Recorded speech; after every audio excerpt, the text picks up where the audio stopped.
Nathan Eovaldi signs the Sonny Gray deal. 3 years, $75 million to return to the Texas Rangers. Ken Rosenthal was on the show earlier, so if you missed him and you want to backtrack and get rid of us for a few minutes, you can, if you're just joining us.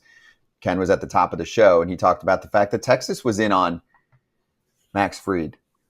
So they end up They got pivoting. the guy they wanted. They know Nathan Eovaldi. They wanted Nathan Eovaldi. That was 35. Still, 3-year deal, fine.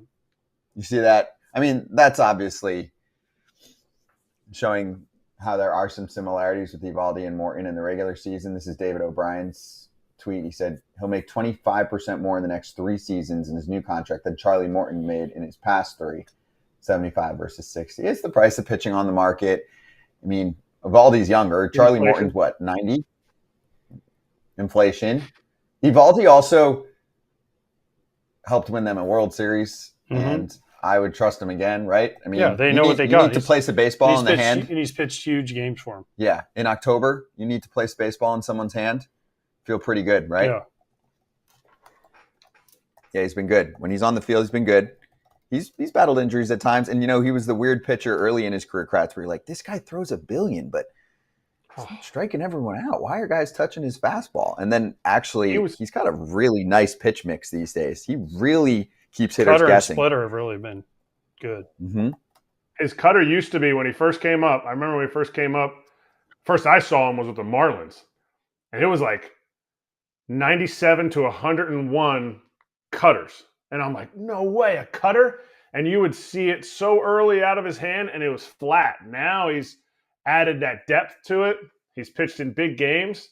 Every single person I talk to, position players included, not just pitchers, love this guy.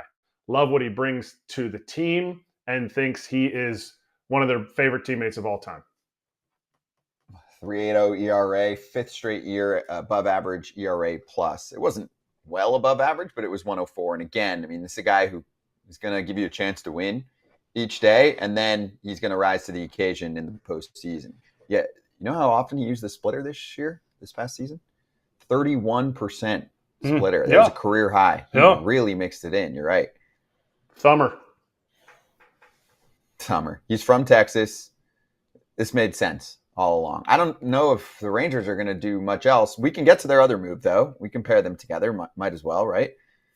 Jake Burger. I love the price that he got, though. $25 a year? I love that for the pitching market. Other pitchers are like, yep, sign me up. Yeah, that's good news for Sean Manaea coming up.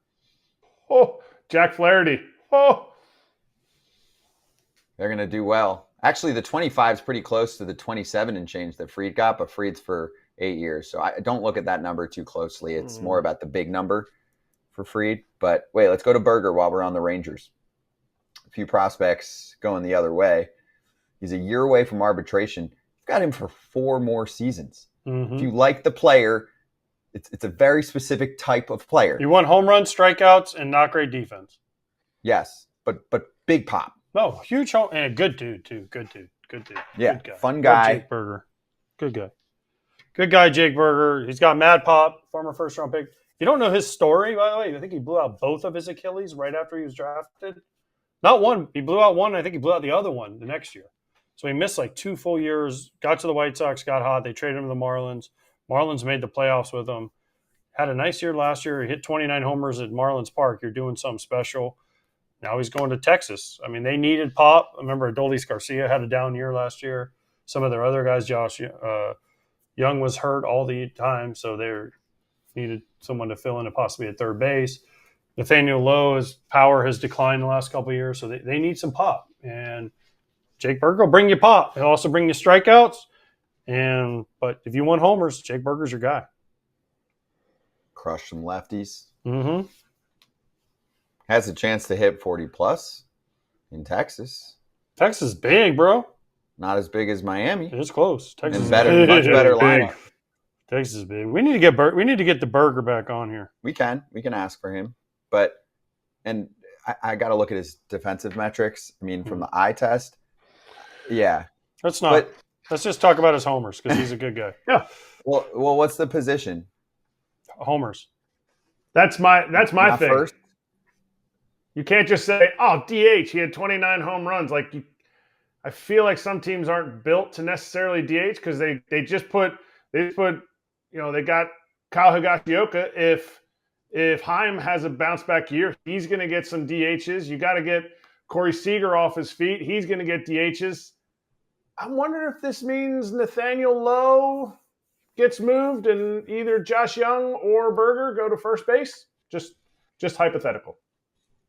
That's why I'm asking. I'm like, is he playing third? Because Chris Young's He's not a run playing above prevention Young. guy. Young's playing third base every day if he's healthy. But he also hasn't stayed healthy for 2 years. And Smitty plays third too. Yeah, and he had That's a great true. year. Made the All-Star team too. So think about what they have coming back lineup-wise. If Evan Carter's healthy, you got Langford, you got Garcia, you got Evan Carter. Seager and Semien. Jonah Heim, Higgy as your backup. Young, if he's healthy, is great. And then you throw Berger in as DH or Nathaniel Lowe at first base, whatever that one is. That's a pretty stacked lineup. Now you throw in their starters with DeGrom. You start with DeGrom and Eovaldi. The Rangers are looking like not a bad team. Do they need some bullpen help? Absolutely. But I think they're trending in the right direction, especially the Astros with Bregman. They don't bring back Verlander. They maybe trade Fromber. Like the division is opening up again for the Rangers, possibly. Yeah, and the hangover's over. You had your hangover. What does Bruce Bochy do the year after he wins a World Series? Wins a World Series. Well, no, the year after they usually stink. Oh, The loses. next I'm sorry. The year after this. The next year. He's an every other year guy. Yeah, he doesn't like to do it every year. He likes to let everyone else have a time.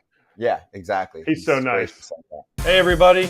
Be sure to like and subscribe for more content. We're back here every weekday, all year long, so do not miss an episode. The videos are coming in all day. Here's another video you might enjoy. Baseball the way it should be covered.